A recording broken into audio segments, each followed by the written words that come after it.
This is the story of what happens when one of the most talented young guards in the NBA lands on the best team in the league and immediately looks like he belongs there. Jared McCain got traded to the Oklahoma City Thunder at the February 2026 deadline, and what he's done since then has quietly become one of the most alarming developments for every other team in the league.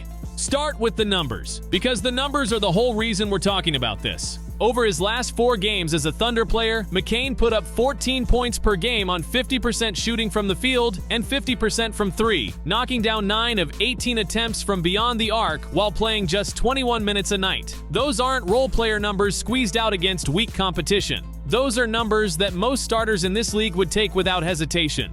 The game log makes the argument better than any summary could.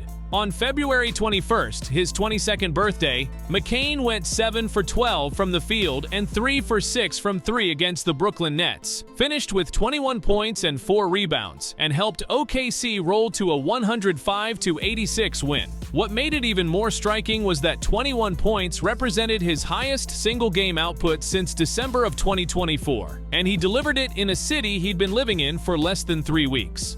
The very next night brought Cleveland into Oklahoma City, one of the better teams the Eastern Conference has to offer, and McCain backed it up with 10 points on 2 of 3 shooting from 3 as the Thunder won again, 121-113. Back-to-back performances, back-to-back wins against real opponents stretch the lens wider, and the shooting numbers get even harder to ignore. Through his first 5 Thunder games, McCain connected on 45% of his 3-point attempts, and across all of his OKC appearances at the time this video was researched, that number sat at 47.8%. Elite shooters in this league, the ones teams build offenses around, typically land between 38 and 40%. What McCain posted in Oklahoma City belongs in a different conversation entirely. None of that mattered to Philadelphia, apparently, where McCain averaged just 6.6 points per game this season before the trade. Same player, same skills. Completely different results.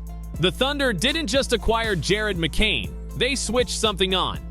Philadelphia sent McCain to Oklahoma City at the February 2026 deadline for a 2026 first-round pick, originally belonging to Houston, along with 3 second-round picks. Daryl Morey stepped in front of cameras almost immediately and called it selling high, putting it this way: "I'm quite confident we were selling high. Obviously, time will tell, but teams came to us with aggressive offers for him, and you could say, yeah, that's because he's a good player."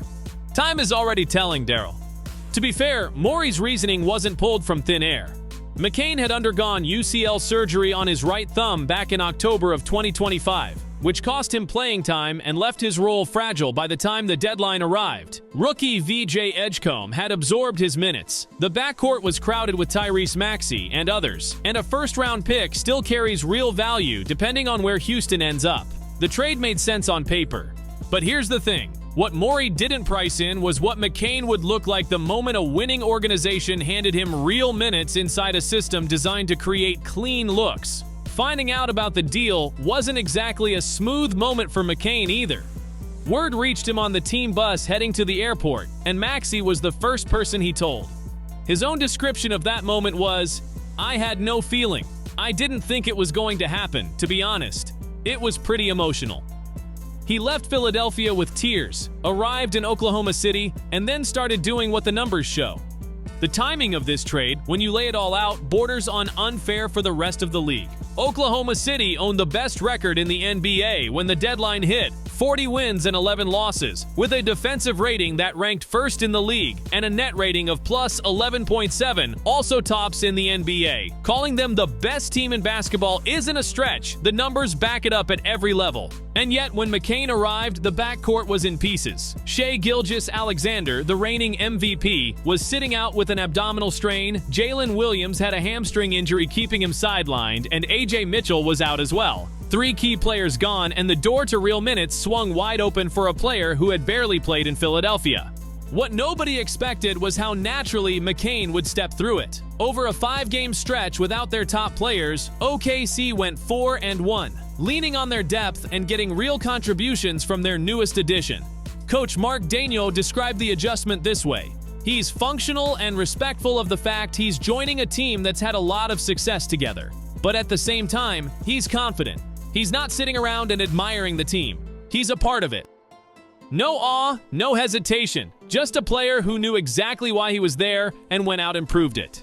Philadelphia got 6.6 points per game from McCain this season on 37.8% from three in roughly 17 minutes a night. Serviceable production, nothing more, nothing close to what anyone would call alarming. Oklahoma City got 14 points per game, 50% from the field and 50% from three on 18 attempts. All of it packed into 21 minutes a night. The same player averaging more than double the output in fewer minutes and doing it against legitimate competition. February 21st is the easiest place to anchor this. On his 22nd birthday, McCain put up a season-high 21 points against Brooklyn, connecting on 7 of 12 from the field and 3 of 6 from 3 while pulling down 4 rebounds, and Oklahoma City won by 19. That 21-point total was his highest since December of 2024, delivered in a building he'd called home for barely 3 weeks. Cleveland came to town the very next night, and McCain answered with 10 points on 2 for 3 from 3 as the Thunder closed out a 121-113 win over one of the East's better teams. Through his first 5 games in OKC, 45% of his three-point attempts found the bottom of the net, and across all of his Thunder appearances at the time of this research, that number climbed to 47.8%.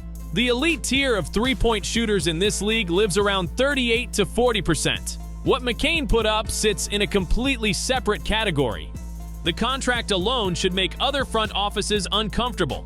McCain earns $4,020,360 this season and stays locked in at that number through 2026 to 2027, a salary that backup players on lottery teams regularly exceed while delivering a fraction of the production. Oklahoma City landed him for almost nothing and gets to watch him post these numbers for years. Age compounds the problem. McCain turned 22 on February 20th, 2026, putting him square in the same generational window as the Thunder's existing core, and Sam Presti didn't make this move looking for a short-term answer. Analysts have drawn comparisons between McCain's off-ball movement, his ability to relocate and find open space, and what Stephen Curry does for Golden State. And that skill set, at 22 years old on a bargain deal, inside the best system in the league, creates a headache for opposing coaches that only grows over time.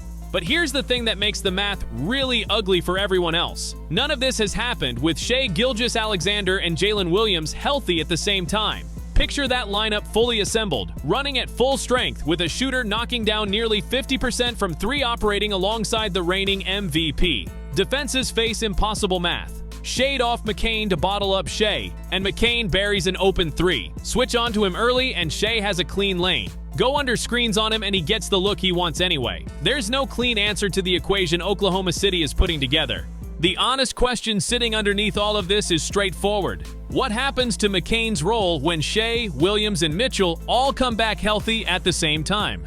The 21 minutes he's logging right now could shrink, and the shots available to him partly exist because the ball handling burden is spread across more players without the team's top 2 stars available. Once the full rotation clicks back into place, the offense runs through Shai first and Jalen second, which means McCain's numbers could drift back toward what Philadelphia was getting from him. None of that makes this a bad trade for OKC, though. A third or fourth offensive option getting 15 to 18 minutes a night, shooting threes at a high clip, moving without the ball, and operating within the league's best defensive system still adds real value to a championship-caliber roster. And at 22, still absorbing what it means to play at this level, the gap between his floor and ceiling covers a lot of ground. What he's doing right now might not be sustainable at exactly this rate. But even the version of McCain that shows up once the full roster returns looks like a player who belongs on a team built to win a title. Word of the trade reached McCain on a team bus, left him emotional enough to cry, and sent him across the country to a city and a roster he had to figure out in real time. What he's done since landing in Oklahoma City answers every question about whether he could handle it. Nearly 50% from 3, 14 points a game in 21 minutes, 21 points on his 22nd birthday. A system that's pulling out a version of him Philadelphia spent a full season trying and mostly failing to find, all of it unfolding on a contract that costs under $4.1 million a year, on the team with the best record in the NBA, from a player who won't turn 23 until next February. Daryl Morey called it selling high. What the league is watching right now suggests he may have read that completely wrong. Jared McCain on the Oklahoma City Thunder doesn't carry the look of a player who already peaked. Every game he plays in that uniform makes a stronger case that the best is still ahead of him, and the rest of the NBA is just now starting to realize it.